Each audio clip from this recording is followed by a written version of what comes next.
Hello everyone, and welcome back to my reaction series of Arcane Season 2. Today we're going to be watching Episode 6 of Season 2, the last episode of Act 5. I can't wait to see how it all shakes out. There's a lot of stuff to, I guess, tackle for the series. And yeah, I'm just really excited to get into it. There was a long ramble beforehand for the last episode. Let's just get straight into this one. Again, a reminder, if you want early access to the next episode, you can do so on Patreon. All that's on there, full length as well. But yeah, let's get into it.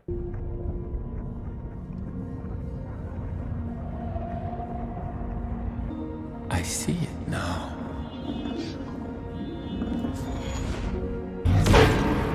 I can't let you leave. I'm sorry you feel that way. Jace really looks like Vander, doesn't he?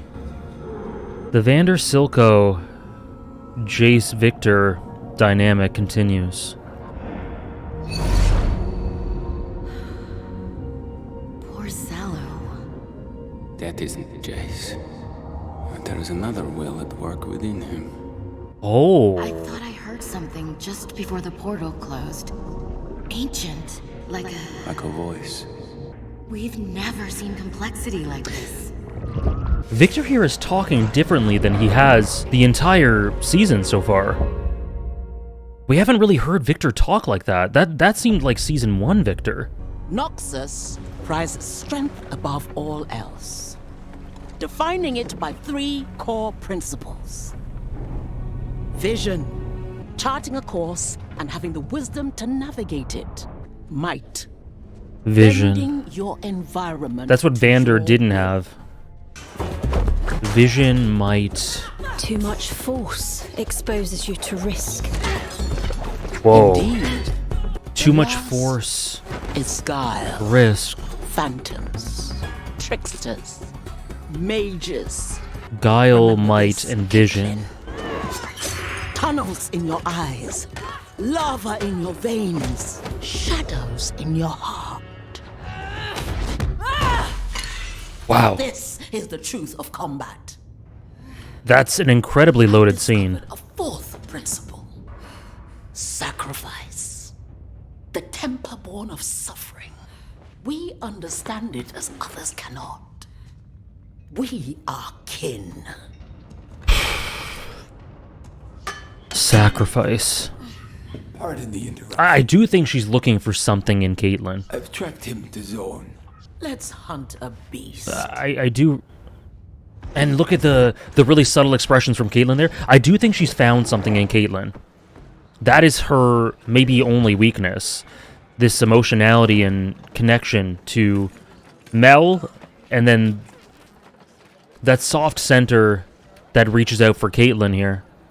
Like, that seems to be her weakness.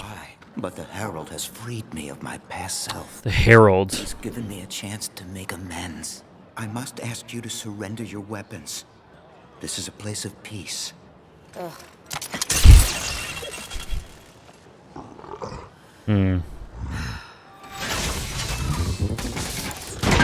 A look at Vander, and that's what disarms her.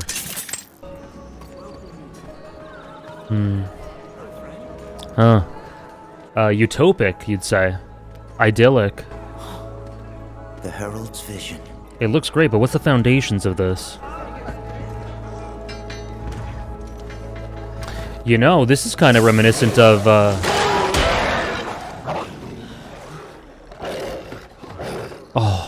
you know, this walkthrough is kind of framed in a way similar to Episode 1 when we walk through the underground. I almost half expected someone to steal something from a stall like Milo did with the way it was framed. Wow. Crazy. This shit... Sorry. This is happening really fast. We hear you can heal people.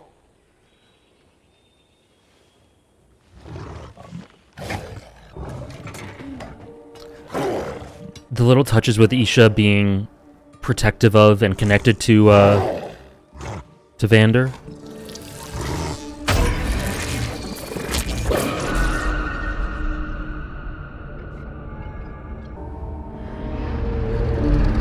See, again, there's a humanity internally.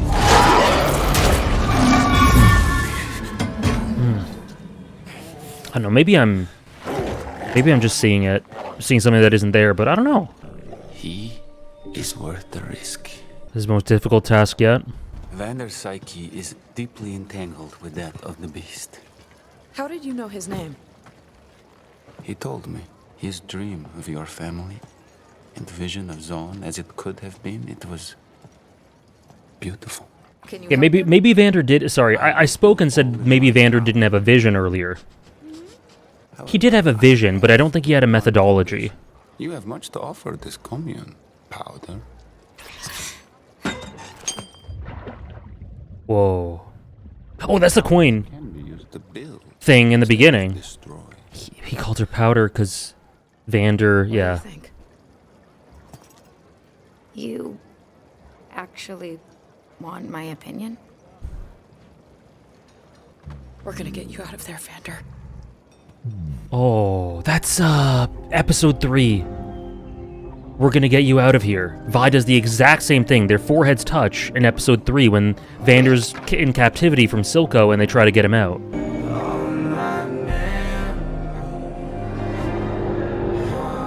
Whoa. Whoa. Crying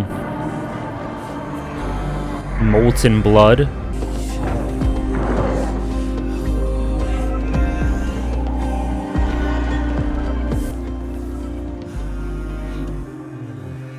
It's hard to be optimistic about Isha's future in this because of how beautiful these interactions are. Whoa.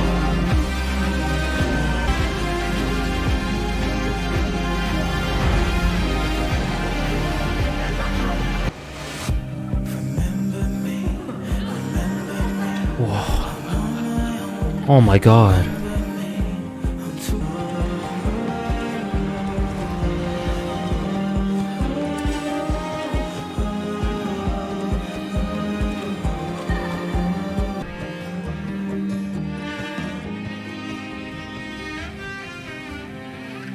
Wow. That was exquisite. That was so beautiful. The creativity in the presentation. Do you think it could actually work? Underground utopia run by a There's- skin machine head. Maybe when Piltover slides into the sun. There's a similarity to it with the Firelights camp. The difference being that I think the foundations of this compared to that are very different. This feels very dangerous to me. Just because of the tone surrounding how it came to be. What it means for Victor, what's going on with his humanity. What are you doing? Oh boy. No weapons.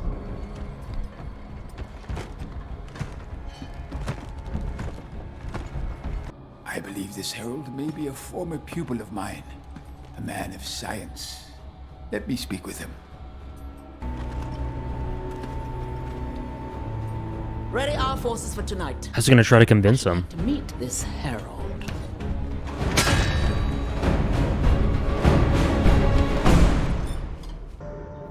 In a lot of this, it really seems like Sky internally is kind of guiding Victor at times through it. You felt it, Oh. haven't you? Your decline. Yeah. Your power is finite, diminished by every use. What I wouldn't give to glimpse the world through your eyes. The mutation. You know. The mutation must survive. The more one understands, the more one realizes the vastness of his ignorance. Interesting to Marvelous specimen. compare that to Heimerdinger. What you are suggesting would destroy him. And for what? Conquest? To complete your work. To save us from ourselves. Oh. You must survive. The mutation must survive. This is the answer that he's looking for. Fate, Doctor.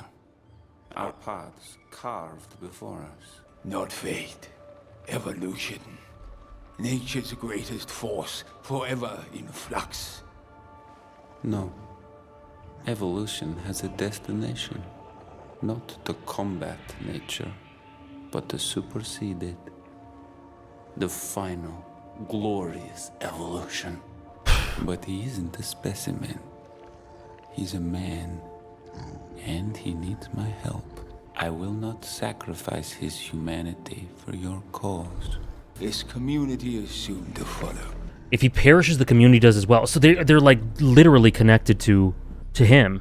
The way Victor answered some of those questions, that was an incredibly layered scene. He spoke with reverence at the final destination of evolution, but then didn't want to apply it to Vander because of the cruelty that evolution would represent. So there is some sentiment in him still, even if a lot of his humanity is gone.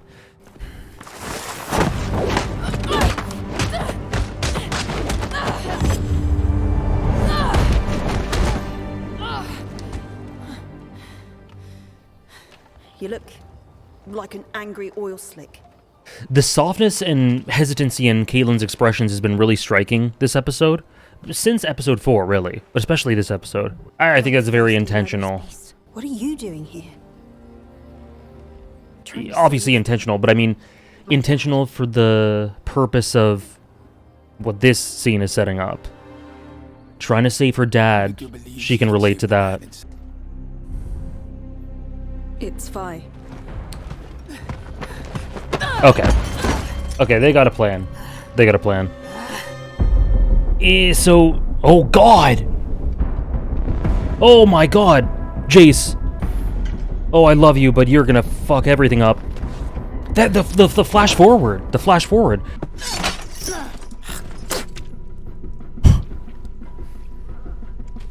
Really gotta sell it, huh? Bit of an indirect kiss, huh? There's a lot to talk about with regards to Ambessa's being fooled by this. Because on the outside, you could say it kind of stretches believability that Ambessa, this incredible specimen of a person, strength-wise, intelligence-wise, would be fooled by something like this. But it plays into her one Achilles heel, which we've been talking about since the beginning of the season. Had some time to think lately. Ever since you dropped into my life, it's like I put on glasses. Except I can't tell whether everything's blurry or clear. Vi, you've been quite a curiosity. I don't feel good about Isha. Caitlyn's heart. I owe you thanks. I haven't felt good about her survival since the beginning. In other circumstances, I might have God offered you a damn. position in Yeah. the organi- Caitlyn must not be distracted. Don't worry. She's not distracted. You know, my father taught me about trust. He told me if I wanted it, there were only 3 things I needed to do. Be honest, be patient. And the third? Just shut the fuck Honesty, up. patience, shut up. Guile, vision, and might. So this is the end of Caitlyn's corruption arc. Well, mechanically it is. We'll see if there are after effects of it. That's interesting.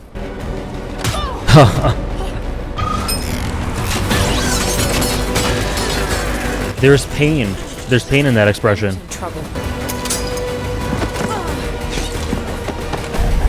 Hope I was worth your time.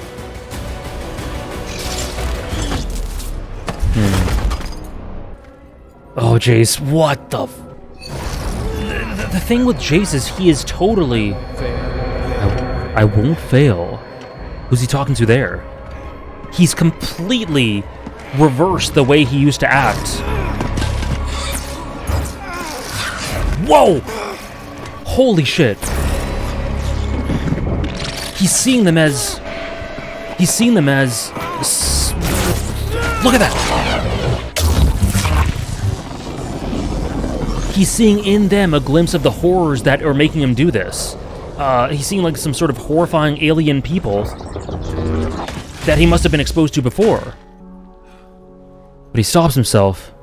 He's so driven by this need to prevent these horrors that, whereas before Jace would think so much before he acted, now he is defined by action, and he really looks like Vander.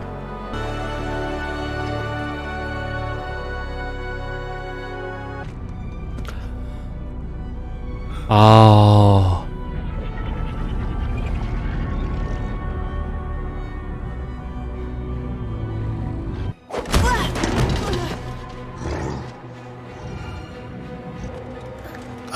Ambessa believed in you. Your death will be a deep cut.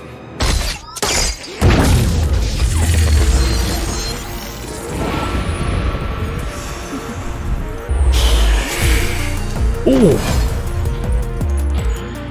Your death will be a deep cut, that line.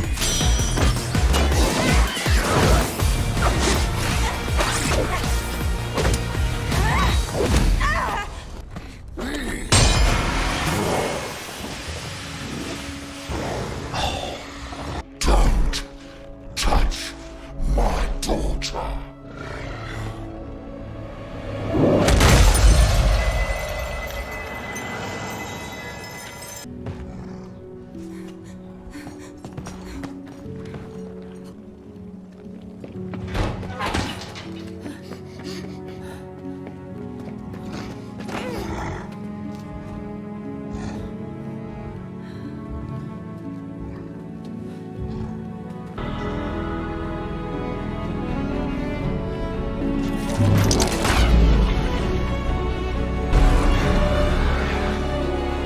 I won't fail. I won't fail. I swear it.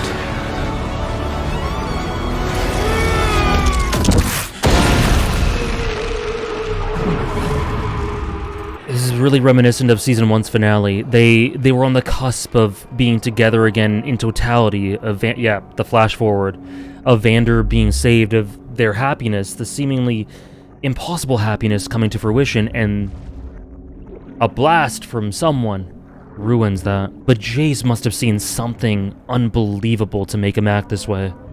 I was gonna say there's no way it actually kills him.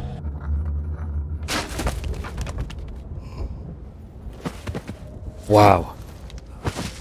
Wow. There's the flimsy foundation.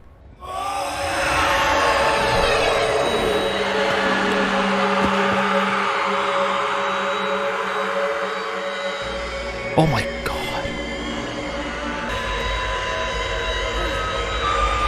Oh my god. Horrifying.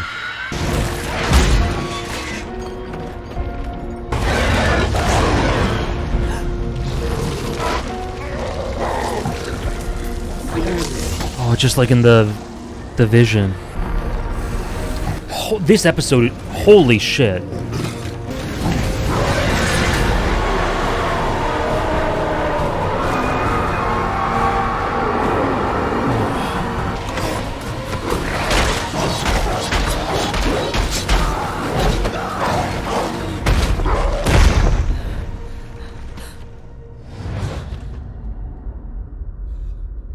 Again, this is why, that is why she fights. That is an encapsulation. Right there is an encapsulation of Ambessa. I understand now. Loss The message and action. within the pattern. The reason for our failures in the commune. The doctor was right. It's inescapable. Humanity. Our emotions. Rage. Look at that. Compassion. What is this? Hate. Two sides of the same coin. Inextricably bound.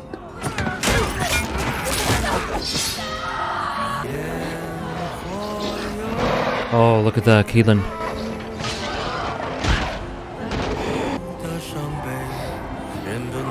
Oh.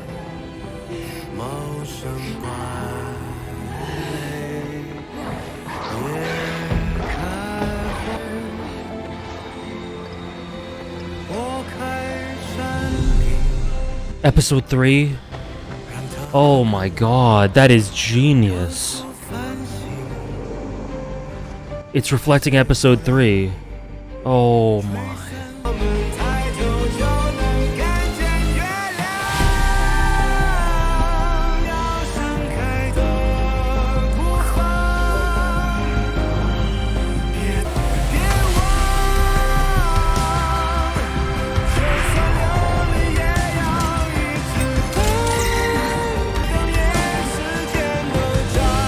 Exactly like episode 3.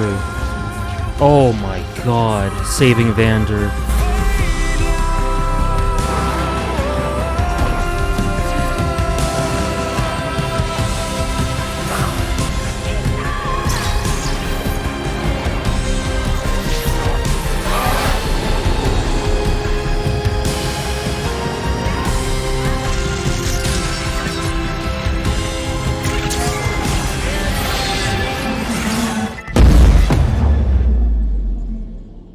that which inspires us to our greatest good is also the cause of our greatest evil.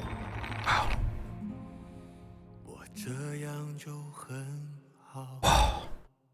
That's Ambessa. What Victor just talked about. That's Caitlyn. What causes any human cruelty or evil or acts of evil or any of that is inextricably linked to humanity's love. You know? It's, Jinx only did anything bad because of love and loss. Same with Silco. Same with Ambessa and Caitlyn and Jace and Victor. It's all this desire to do good which fuels us to act. But it's a double-edged sword because a lot of times those actions can get lost within themselves and lead us down slippery slopes. That last sequence, I'll just talk about that right off the jump. That last sequence was incredible. The music, the thematics, Victor's overlying dialogue, every single visual you could mount on your wall, the individual shots, Isha sacrificing herself, Ambessa looking at her right-hand man, whose name I've forgotten, sorry about that, Caitlyn supporting Vi, all these relationships that are defining of humanity in multiple ways. I imagine Vander lost control because of being injected in one way or another with the essence that was in all the people that were part of this commune, that Victor touched, that Victor was speaking through, was able to speak through. Because the moment he died, his consciousness left, whatever happened, I'm sure he's not actually dead, but whatever happened when Jace attacked him and meant to finish him off, caused a ripple effect and caused all these people to just drop and scream. So I imagine something like that was going on with Vander too. And I don't know. I think he might just be done.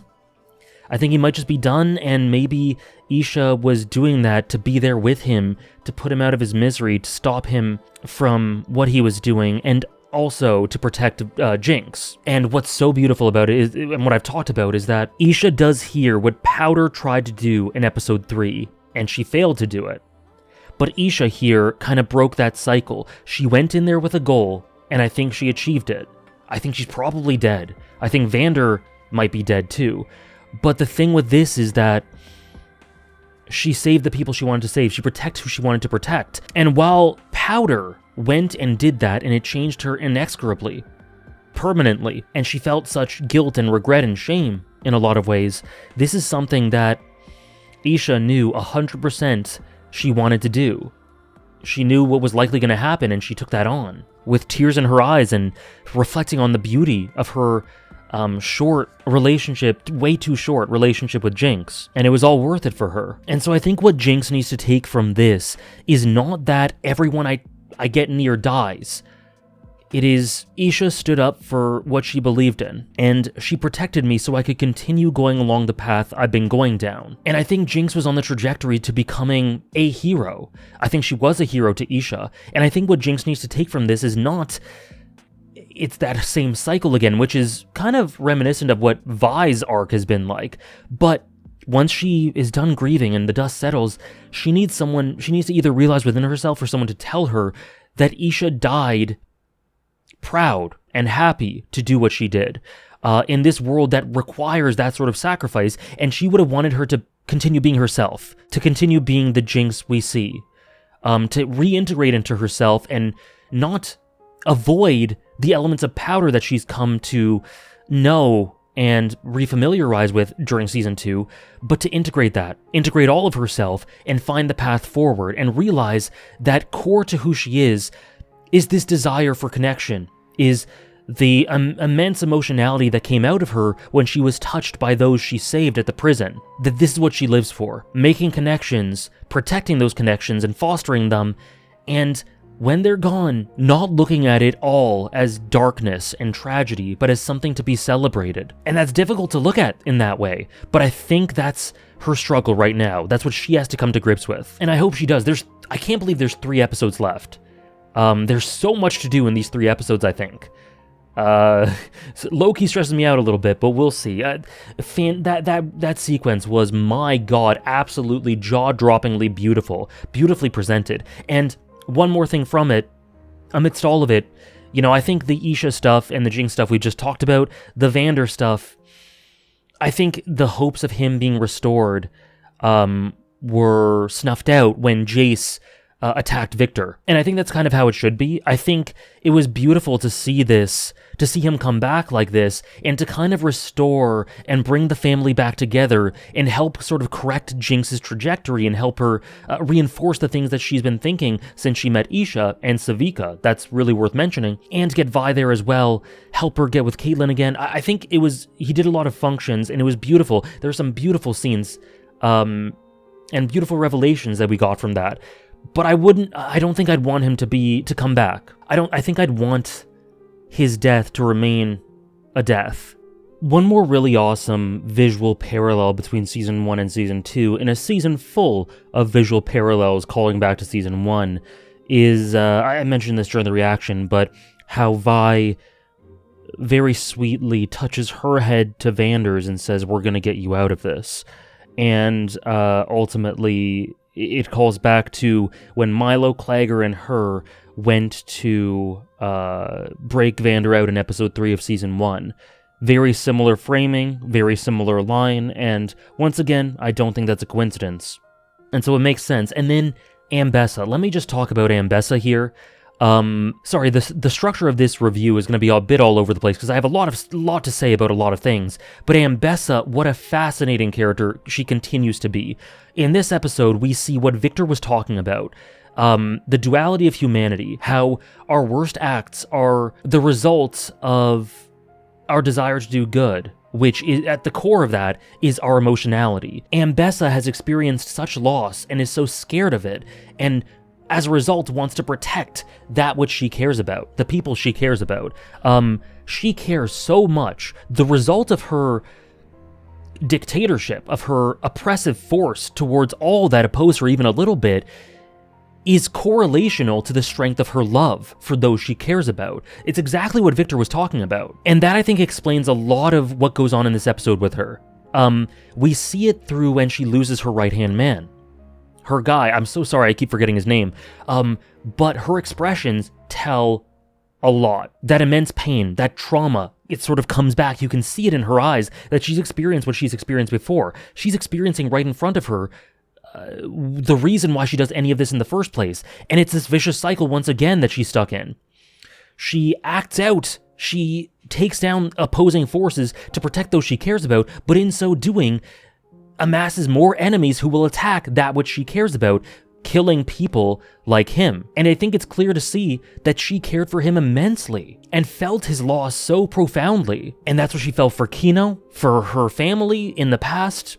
I think that's clear. That's a clear part of her character. We're getting all the puzzle pieces sort of clicking together with Ambessa. And I think that informs us about why she was duped by Caitlyn. Now, Caitlyn's a whole other topic. I'll talk about Caitlyn's role in this a bit later. But for Ambessa's side of things, my initial thought, I'm not going to lie, was, well, Ambessa is this magnificently intelligent, strong leader, a fox and a wolf. And, Caitlyn's smart, but prime among her traits is that, well, I'll just put it this way. Caitlyn's smart, but Ambessa has seen the likes of Caitlyn throughout her life, and she has outfoxed them. I'm sure of it. But what's the difference here that allows her to be hoodwinked and fooled and betrayed here? I think it's her soft spot, which is that love, particularly for Mel. I think that from the beginning, from episode 8-9, we can see that she loves Mel. She sent her away because she weakened her, because she can't stand her judgment, maybe envies her strength and ability to persevere and have hope in a way. And she loves her. She loves her daughter. I think that's clear. And she is glad throughout season 2 that she is taken away from her because that would put her at less risk. And then she gets taken away. At the end of episode 3, Mel gets taken away. What does Ambessa do after that? She dismisses Solo, RIP, and while she was wielding Caitlyn before, or like kind of cooking about what she was going to do with her, she fully embodies being that mother figure for Caitlyn. Now it's exploitative, it's manipulative, it is cruel what she's doing. She's really playing her like a fiddle. And it's genius from her. It's horrible, but it's genius. But what happens with that is Ambessa loses herself as she begins pouring more and more of herself into Caitlyn, teaching her all these things, I think as a bit of a replacement for Mel, because she's lost her, she misses her, she fears for her, and she needs that sort of specific type of affection, that sort of daughter figure, and she really looks for that and finds that in Caitlyn to an extent. I think it's clear that Caitlyn was never going to be what she was looking for, but there was enough evidence there, just enough,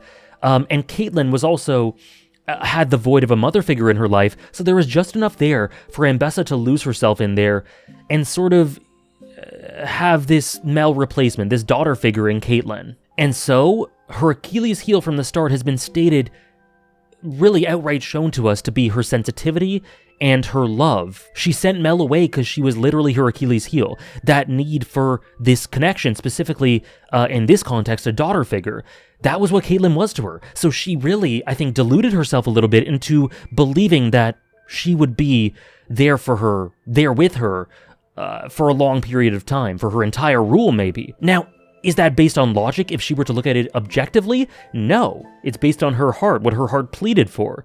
And that is her weakness. In these moments, she doesn't see Caitlyn betraying her because her heart supersedes her mind and logic. In this moment, she isn't a fox or a wolf. She is first and foremost, a mother. A mother scared of losing her daughter and reaching out to something of a replacement that'll stop her from feeling this weakness and this pain. And so, of course, I initially I was kind of disappointed and thought it strained believability that Ambessa would fall for this, but no, it's totally a part of her character. Singed is really interesting as well. He's very tactical, he's very smart and intelligent throughout all of this, and essentially wants to use Vander for the answer, which we see is for his daughter. But he's also appeasing Ambessa throughout all of it. He's such an interesting chaos factor, and something I love in sort of jesters or chaos factor characters is when you know what their motives are, but you don't necessarily know how that'll manifest in their actions. Hisoka from Hunter x Hunter is a great example. We know what he wants in that story, but the creative ways in which the story navigates how he goes about that is part of the joy of his character. Same with Singed. It's like, he wants the answer to getting his daughter back, but how's he going to navigate that? How's he going to survive? How's he going to be pragmatic? And it leads to a really fun, really sort of thematically resonant secondary character. There are lots of beautiful parallels. And Vi, I don't have a ton to say about Vi. She's a prominent feature of this episode, but I don't think I have a lot to say about it, about her role. Gets back with Caitlyn. I think she's found direction again. Hopefully it sticks. I imagine it will. And I think that she'll be fueled by the sacrifice or the loss of Vander, I assume. Again, that's up in the air, but I think either way, she'll be fueled to stick to this. See, in a lot of ways, the vision, like Ambessa said, have the might to stick to that vision with the loved ones she has with her, Caitlyn, Jinx, and the guile to not be fooled by any of this, by any of the stuff in the coming episodes. So I think that was a really cool scene. We'll talk about it a bit more with Caitlyn and how that applies to the whole episode, but yeah, I think that'll apply to Vi here, and this might have been the sacrifice to sort of launch her into that. Now, Caitlyn. Yeah, we had that scene.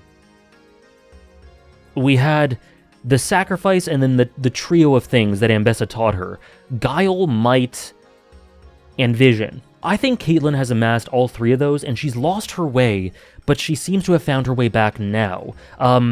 And I don't think this is something that's unexpected. I think since coming into power in that horrifying scene in episode 3, she's been very hesitant. She's been, like, even the first scene with Maddie really shows that she was very hesitant. She wasn't really comfortable. She questioned Ambessa. She confronted her. So she wasn't happy with this, and it's not come out of left field. Yet it still feels kind of quick, right?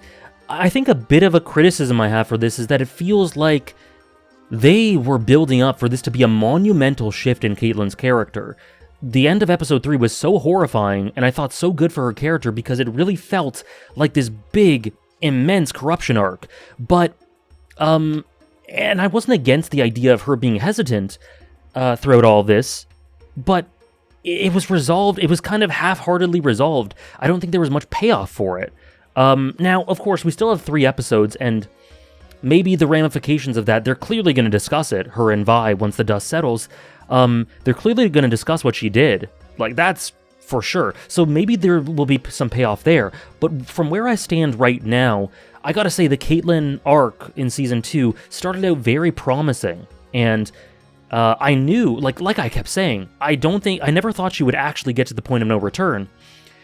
But I think it's happened in a way that felt too quick, and I never really felt the weight of the ripples it had on the story or her character. We definitely see her do it. We definitely see her doing scary things, and it's really, really terrifying.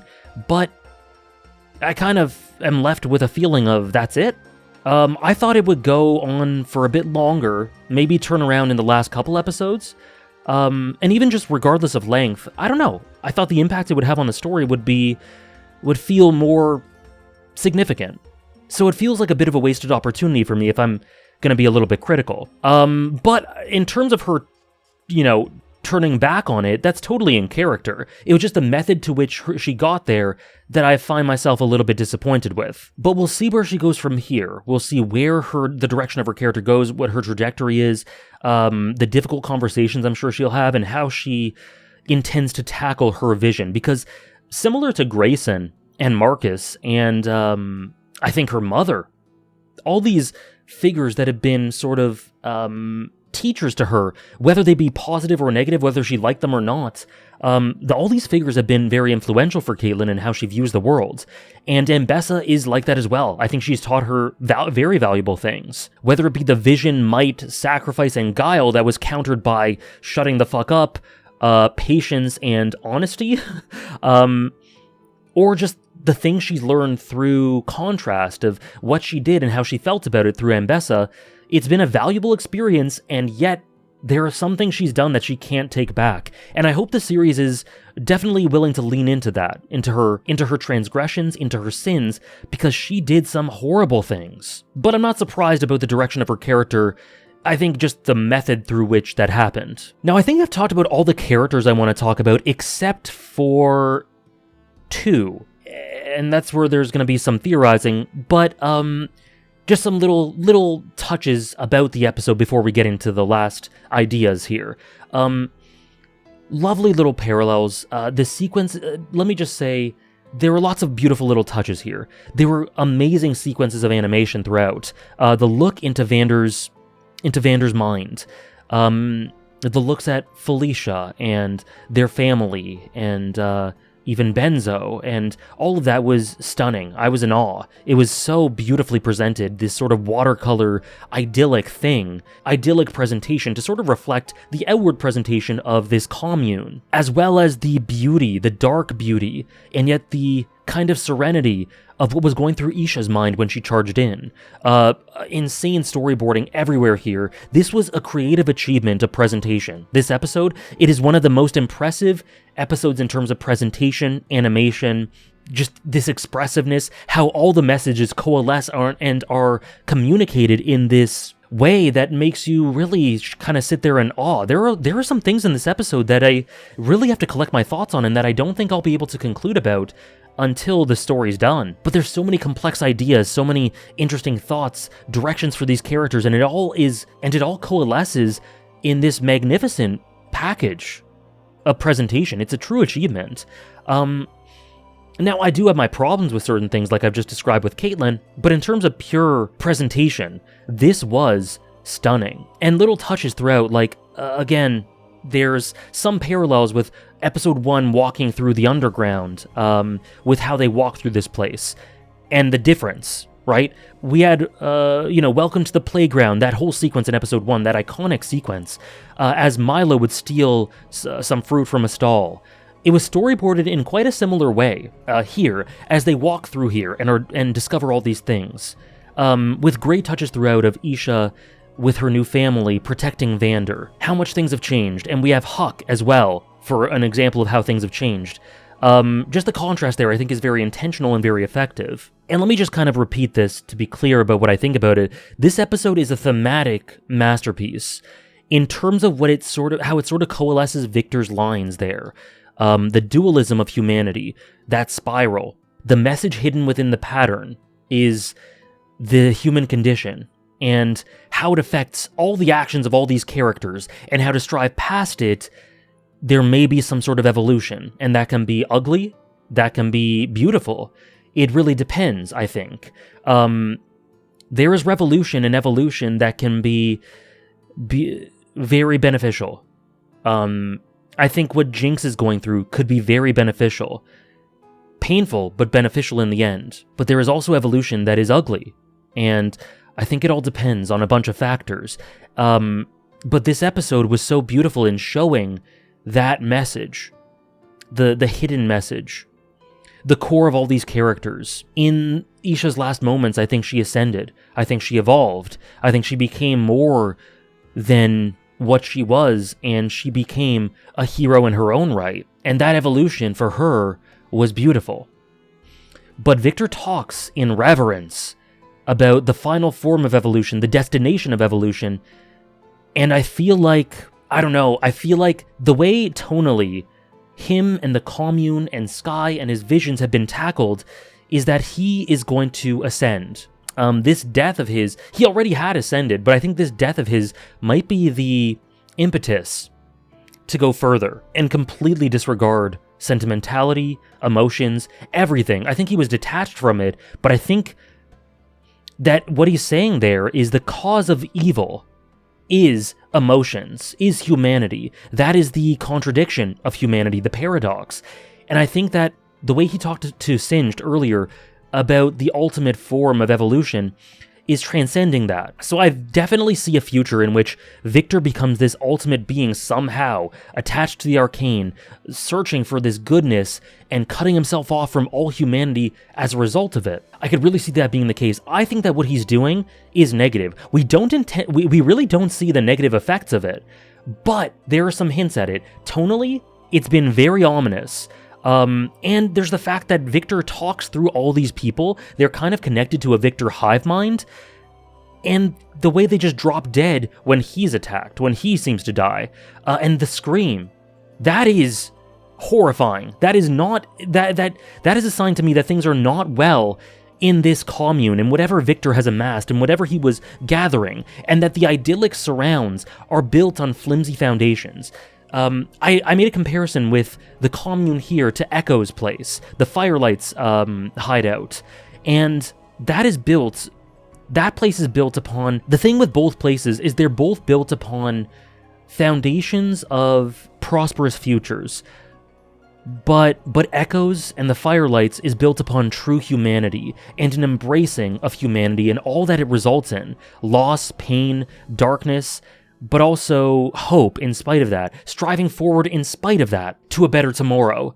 What I think is hinted at through what Victor's doing is avoiding the pains of humanity to evolve. And I think what the show is concluding is that to evolve, you have to take in within yourself all the pain, all the darkness, all the struggle, accept it as a part of the world, and strive forward regardless for the people you care about, for the lessons you've learned, for your experiences. That is Jinx's challenge. That's what she's going to have to deal with. That's what Vi's had to deal with. That's what Caitlyn, as she grieved, is going to have to deal with. The proper way forward is not to avoid humanity. It's to accept it, and all of its flaws, the double-edged nature of it, accept the negatives, embrace the good, and strive for a better future hand in hand with those you care about.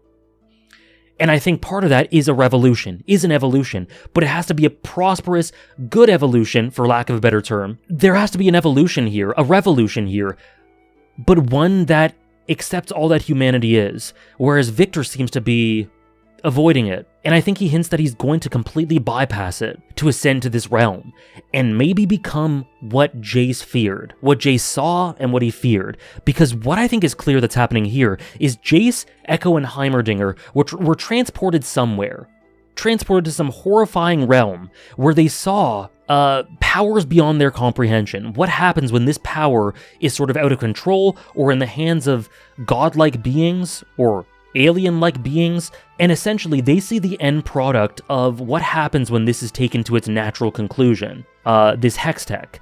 And again, I gotta stress again, for Jace, it is so, in a way, admirable for him to see this, see all that it represents, and come to the informed conclusion that he has to destroy it all. Something that has been a part of his identity forever, he is dismissing it. He says it needs to die. And one thing we know about Jace is that he absolutely takes every consideration into account when making decisions. And he loved Arcane, he loved magic, he loved Hextech, he loved all that it stood for because of its potential. But when it comes to the dualistic nature of science and innovation, he saw the negative ramifications of this like Heimerdinger did, and he could not stomach it. It needed to be destroyed for that risk.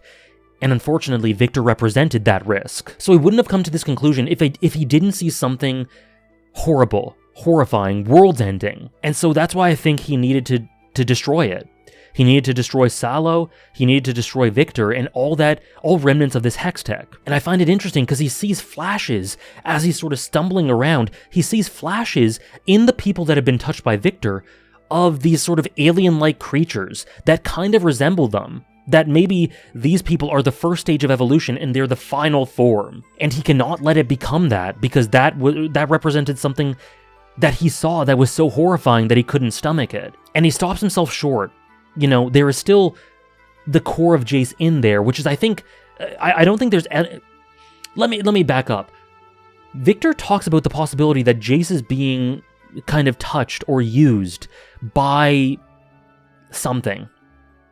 And there may be an element of it, but I don't really think so. That's not really what I think at the moment. I think he just saw something horrifying and is acting to counteract it.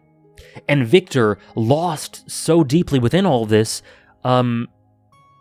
sees the Jace he knows doing these things that are incomprehensible and assumes that he is being controlled in some way, which is tragic. But Jace wouldn't be doing this if he wasn't Jace. This is so Jace to a T. It's extreme, it's overly emotional, it's decisive in a way we haven't seen before, but it's super Jace. It's acting out what he believes is the natural path forward in the world. It's being hard over head, despite using his head, and he stops himself when he sees the kid. Harkening back to episode 8, where he killed Rennie's child. Jace is very much in there, and he has a keen eye on why he's doing this. For the sake of the world, for the sake of protecting that which he cares about and loves in the world. And he's got to crack a few eggs, I guess, is the way he looks at it. There's no second guessing, no thoughts of not taking Victor on and killing him. Sorry, I'm recording a lot of addendums for this episode and the last couple in particular, so sorry about that I don't get it all in the discussion, but better in parts than missing stuff. One more thing about Jace that I wanted to bring to attention is that he says something very interesting as he makes his trek over to Victor, and that is, "I won't fail." And there's a really interesting complexion on that line. Why specifically those three words?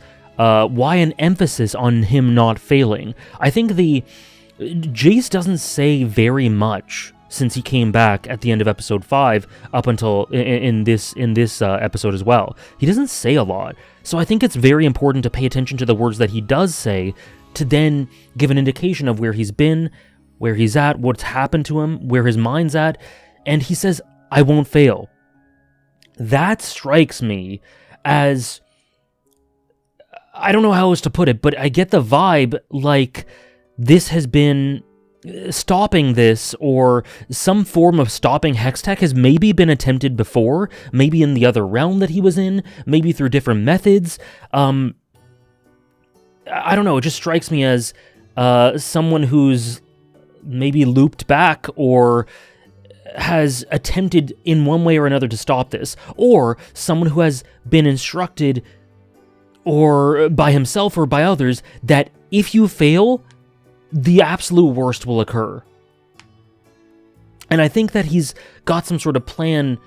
I don't know. The I won't fail really, really strikes me as something that means a bit extra. I don't know exactly what, but yeah, I'm keeping an eye on that for potential hints. Or even if there isn't that extra stuff attached to it, I think I Won't Fail really gets across what I've been talking about with regards to Jace, and that this is incredibly intentional, this is incredibly in character for Jace, and it's something that he knows 100% with every fiber of his being that he needs to do to ensure for a future of the world that reflects the type of person he is, to ensure that the future of the world isn't doomed. So this is not this isn't Jace going completely insane, I don't think. I think it's just him with a very clear idea of what he wants to see in the world, and with quite a bit of regret that the person barring that way for him is Victor. It really strikes me that this could have been a promise to someone. Maybe to Echo, maybe to Heimerdinger, maybe in some sort of way to Victor himself. I don't know. We don't know what shenanigans have gone on. It was some sort of promise. He says, I won't fail, I swear it. He was promising someone that he would do this. You know, Jace is really a bit of a boy failure. He makes mistakes all over the place. He's manipulated by a lot of people. He also, I think, is the reason that Vander, I think, will ultimately have to die, and that Isha dies, and that all the shit hits the fan here. He fails at every turn.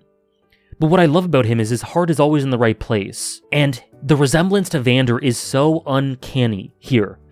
Is so clear here. Victor, who came from the Undercity, who seeks to ascend in a way that Silco did, and has an ideological disagreement with Jace, who completely resembles Vander, and who tries to kill Victor just as Vander did.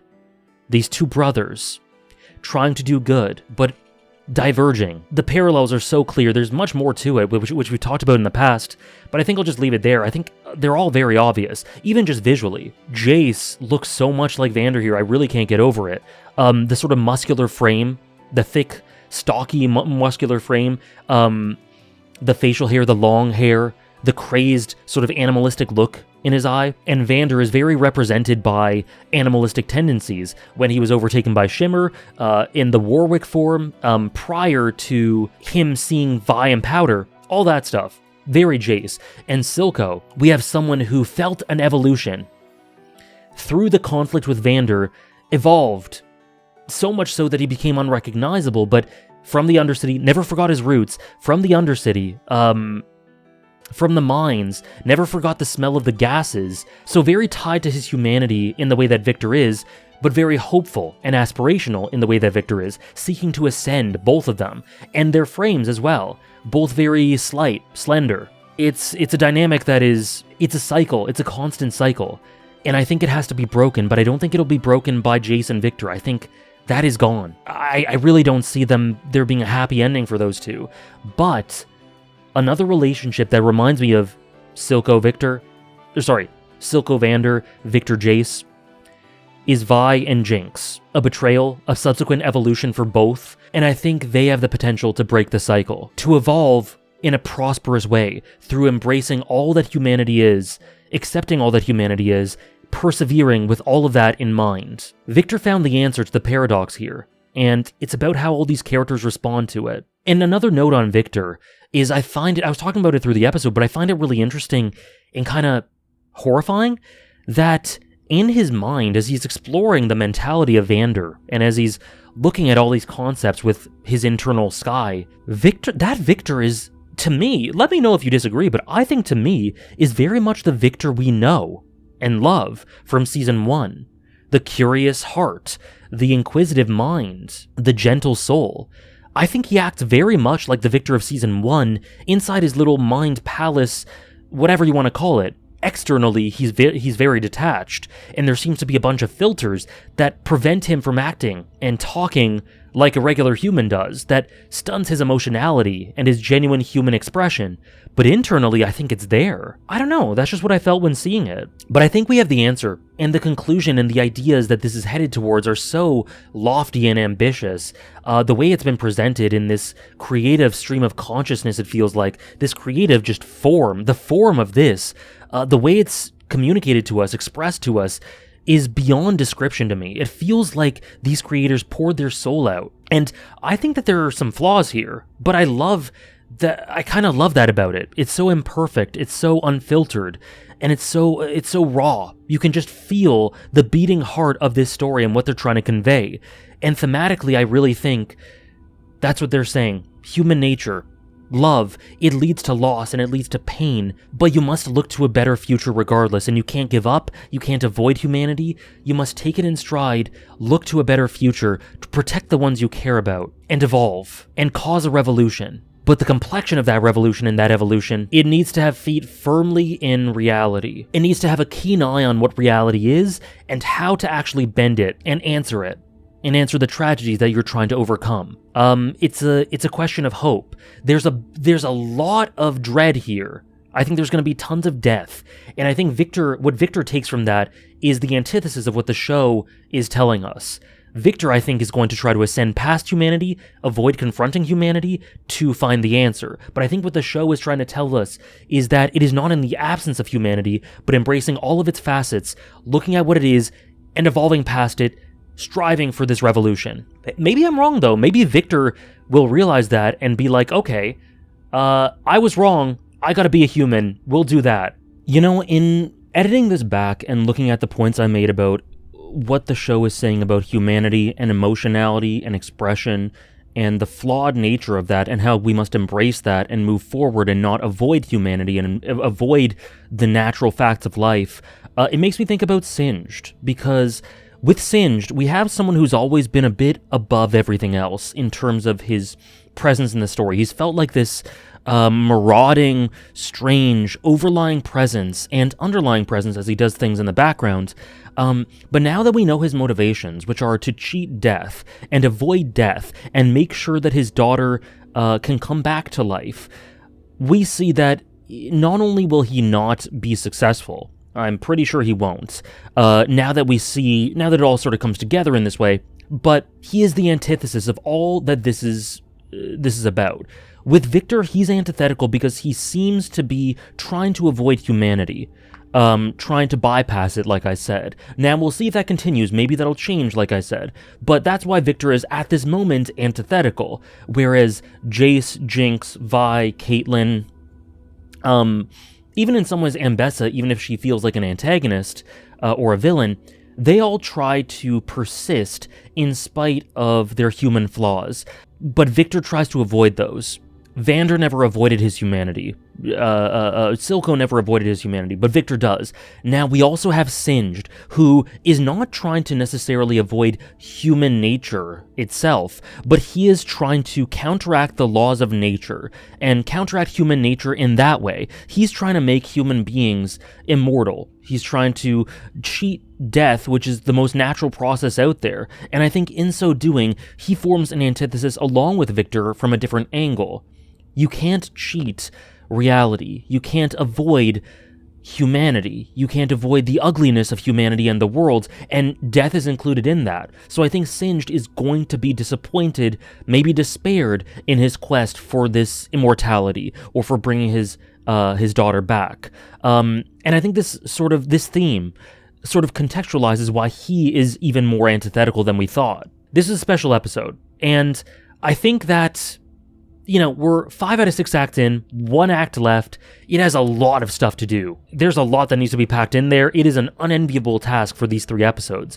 I kind of hope they're long. But what I'm getting at here is I think here's a good time to talk about my thoughts on the season so far, and they're overall incredibly positive. I hope that's come across really well. I hope you can see how much I'm enjoying this season and talking to you guys about this season and what I take away from it and the different character arcs. I think there have been some great positives. The visuals are stunning. The presentation is what we've come to expect from Arcane, and maybe even a bit more experimental.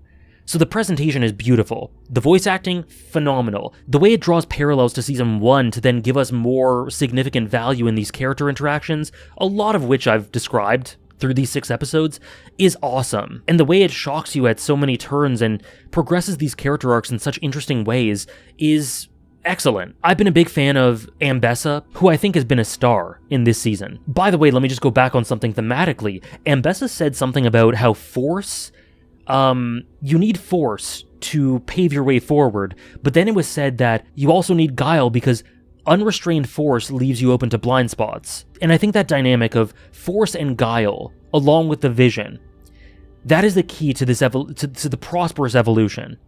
I think what Victor's doing is he has a vision, he has the means to get there, the strength, the might, but I think he's lacking the guile and nuance. And that nuance in this context to me is an awareness of what the world is, of what humanity is, and the fact that you cannot avoid this. You cannot avoid the human condition. Anyways, I digress. Ambessa is amazing. The thematics are amazing. The thematics throughout all this, the way they're presented, the way that it's such impressive thought food. I love it. I eat this stuff up. And I think it's so challenging in a way that season 1 wasn't really. I think Caitlyn's been great, but then there's a bit of a disappointing end to her arc, but we'll see where it goes. And Jinx has been a stunning success. I really like Isha's role. I think I could have got more emotional with more exposure to her, but nonetheless, she does the job beautifully. I'm a fan of the function of Vander. I've liked Singed, I've liked Savika, though I would like Savika to come back now. It's been a little bit. Jace has played an interesting role, which I'm a fan of. And the ties to Silco's past and Vander's past and Felicia, I've really liked it, almost purely for the emotionality. But I do think that it's undoubtedly a more flawed season than season 1. I can't really think of any significant flaws in season 1, anything worth mentioning. It was so beautifully planned out, you could see the roadmap, every episode felt like everything was on point, it was so clean and polished, and characters, it never felt like characters were missing for too long, maybe Echo a little bit, but I really don't think so. Every character had a defined role, they all pulled it off really beautifully, and I've got to say, 2 out of 3 acts into this, it feels just messier in Season 2. It really does. I'm enjoying it thoroughly. I think it's wonderful. I think its strengths are wonderful, and I'm really enjoying it, and I love talking about this stuff, and a lot of my problems could be resolved. A lot of it's just due to the unknown of not knowing where it goes, but it does feel a bit less thought out, a bit messier. I think there's a lot of stuff going on. At times it feels a bit sudden, the pacing is a bit rapid, and I don't know that the character arcs are as thought out as they are in Season 1. Now, we're comparing to, like, the greatest... Season 1 of Arcane, to me, is, like, the greatest prioritization of character arcs in basically anything I've ever seen. There's nothing that does character arcs better, I think, than Arcane Season 1. There's stuff that does it as well. Hunter x Hunter, Attack on Titan, Haikyuu, Final Fantasy XIV, but Arcane's right up there with them. It is the pinnacle of character progression. Here it's a bit messier. I think it's a bit careless with how Caitlyn's arc is tackled. I think there's some really cool cyclical stuff with Vi. I don't have any complaints about Vi. Some might get a bit frustrated with how stagnant and cyclical it feels for her, but I'm down with that. I like it. Jinx is awesome. I love Jinx. Ambessa, amazing. But then there are some situations where I'm wondering, like, what's going on there?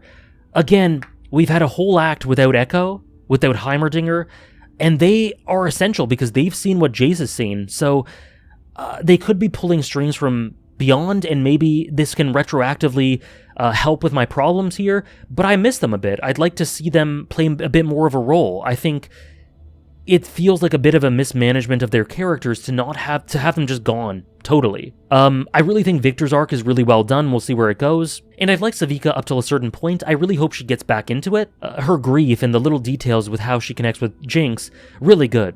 In addition, my take on Mel is that I really need to see where it goes. I don't have any strong feelings one way or another outside of it being interesting and kind of revelatory for Ambessa, but it's adding a lot of stuff to her character that I'm not sure I think she was a great character prior to all this extra stuff that's been added to her character about her being this potentially important child with additional powers. I thought she was really great before all that. Now, I don't know if this will muddy the waters a bit and actually lower the effectiveness of her character, or if it could add to her. I don't know. We'll have to see where she goes. But that's how I feel about Mel. And the new characters, some minor characters are done well. Isha being a great example. I like what they do with Huck and Solo to make them better. The symbolism in the way that certain things are done with Ambessa using Salo, then discarding him. Lots of great visual storytelling in the utilization of the characters. But overall, there are some stumbles so far, and season 1 had none. So it's a crazy standard to hold it up to, but that's what they've set for themselves, and it's not quite as clean. But by and large, it's still done really, really well, and things that I imagine people might have problems with, like I said, I think Vi's arc people might have problems with, Ambessa kind of being fooled there, I could see people having problems with, but I'm a fan of both of those, and it's pretty much only Caitlyn's that I have a problem with, and the utilization of some of the characters that we haven't seen in a while. Whereas comparatively in Season 1 by this point, all the arcs were in full flow, except for Echoes, I guess, at this point, and you could just see the vision right away. It was a bit more powerful in Season 1, but it's still really good here, just a bit weaker, a bit sloppier. I also gotta say, the use of insert music here, I think it's lost its novelty a little bit. There are some moments, there's some ways in which it's used that I really like for instance, Episode 2, the insert for Savika and Jinx fighting the council member. I liked how it was used here as well. The lyrics can be very blunt, but I embrace it, it's fine. I generally like the songs, but I like them a bit less than Season 1, and I think the placement is a bit less effective, but still overall quite good. And in this episode specifically, I really liked them. And I've talked about the pacing already. I think it's a bit less clean, I think it's a bit more frenetic than Season 1, but again, that is something that I can't properly conclude yet. We'll see where it goes. Maybe I'll look back on this pacing and all this stuff happening and be like, yeah, no, that was very justified, I'm glad they did that. That's kind of in flux. We'll see where it goes. But yeah, those are, I guess, some critiques, I guess, of the season so far. I still love it, I still really like it, I think it's great. Not quite as pristine comparatively to Season 1 so far, but that's a crazy standard, and I'm not disappointed. I'm disappointed in some individual elements. Overall, though, I'm still really enjoying it. I'm really taking a lot away from it. I'm really hyped every time I record an episode. It's great. I hope you guys are too. But of course, share both critiques and praise. I'd like to hear it all. But we go into the final act after this. Jinx, Vi, and Caitlyn are together. We'll see what happens with Vander and Isha. I think both might be gone. Victor, I think, is about to ascend. Jace, we'll see what goes on with him, and I'm sure we'll get a bit more. I think we really need to get a bit more into what he, Heimerdinger, and Echo saw. Give me back my boys. I want them back. They were cruel enough to give us this buddy comedy duo as they infiltrated Jace's lab, and then take it away immediately. We need Heimerdinger and Echo back. But yeah, we'll see what happens with Mel, with Ambessa's character now. She could go in a bunch of different directions, and I think it's all focused and honed in on that theme that we talked about. Humanity, and either dismissing it or embracing it and accepting it, and progressing and evolving regardless. Evolution was a huge theme here, and it all sort of comes together thematically. We'll see what that revolution is. Thank you guys so much for watching. If you want early access to the next video reaction, Episode 7, the first episode of Act 6, you can do so on Patreon right now. Full length is available as well. Thank you so much for the support. Thank you so much, guys, for watching and enjoying, and I hope you enjoyed the discussion and reaction. Please share your thoughts. This is such an interesting series to talk about, specifically in Season 2, with all the different ways that I think people can interpret lots of things. So please share your thoughts. Many thanks for watching, and I'll see you next time.